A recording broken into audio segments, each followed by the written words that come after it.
राधे कृष्णा आप सभी को। आज की वीडियो में हम सुनेंगे शुक्र प्रदोष व्रत कथा। हर माह की त्रयोदशी तिथि को प्रदोष व्रत रखा जाता है और शुभ मुहूर्त में भगवान शिव की पूजा की जाती है। भगवान शिव के आशीर्वाद से सुख, समृद्धि और सौभाग्य प्राप्त होता है। प्रत्येक महीने 2 प्रदोष व्रत होते हैं और जिस बार को प्रदोष व्रत होता है उसे उसी नाम से पुकारा जाता है। जैसे शुक्रवार को पड़ने वाले प्रदोष व्रत को शुक्र प्रदोष व्रत कहा जाता है। शुक्र प्रदोष व्रत करने से वैवाहिक जीवन सुखमय होता है, समस्याओं का समाधान होता है। प्रदोष व्रत करने से धन, धान्य, पुत्र, आरोग्य आदि की भी प्राप्ति होती है। शुक्र प्रदोष व्रत के दिन पूजा के समय व्रत कथा का पाठ भी अवश्य ही करना चाहिए। अब कथा शुरू करती हूँ। एक नगर में 3 दोस्त रहते थे। एक राजकुमार, एक ब्राह्मण कुमार और एक धनिक कुमार था। राजकुमार और ब्राह्मण कुमार दोनों विवाहित थे, दोनों की शादी हो चुकी थी। जबकि जो धनिक कुमार था उसका अभी तक गोना नहीं हुआ था। उसका विवाह तो हो चुका था लेकिन गोना नहीं हुआ था। उसकी जो पत्नी थी वो मायके में ही रहती थी। एक दिन तीनों ही दोस्त अपनी अपनी पत्नियों के बारे में बातें करने लगे। एक ने कहा कि स्त्री के बिना तो घर भूतों का डेरा सा है। धनिक जब ब्राह्मण कुमार और राजकुमार दोनों की बातें सुन रहा था तो खुद चुप ही बैठा था, क्योंकि उसकी स्त्री तो अभी तक मायके में ही थी, गोना हुआ ही नहीं था। धनिक कुमार ने जब अपने दोनों दोस्तों की बातें सुनी तो उसने तुरंत गोना कराकर पत्नी को घर लाने का फैसला किया। उसने तभी सोचा कि मैं भी अपनी पत्नी को घर लेकर आऊँगा, क्योंकि उसका दोस्त बोल रहा था कि पत्नी के बिना तो घर भूतों के डेरे जैसा है। उसने गोना कराने के लिए अपने माँ बाप से कहा।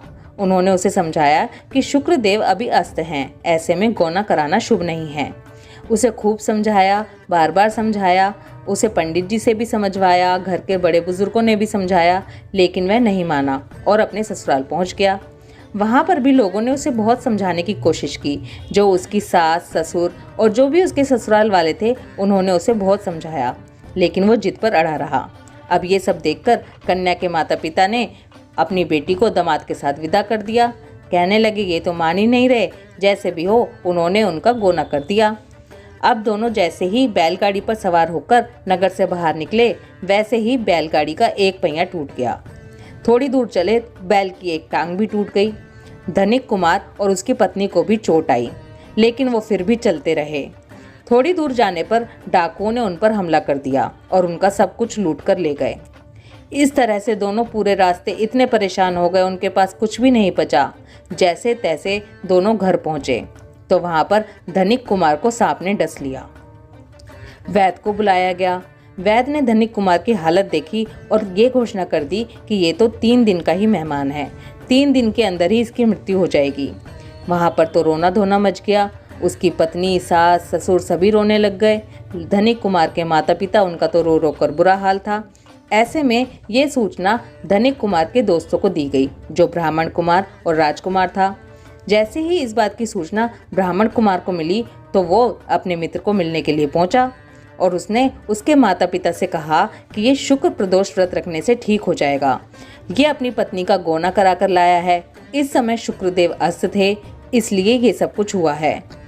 जल्दी ही शुक्र प्रदोष व्रत पड़ने वाला है। उसने कहा कि धनिक की पुत्र को पत्नी के साथ ससुराल वापस भेज दिया जाए और फिर जो धनिक की पत्नी है वो शुक्र प्रदोष व्रत अपने पति के साथ रखे। धनिक पुत्र ने वैसा ही किया और ससुराल पहुंच गया। दोनों ने विधि पूर्वक शुक्र प्रदोष व्रत रखा।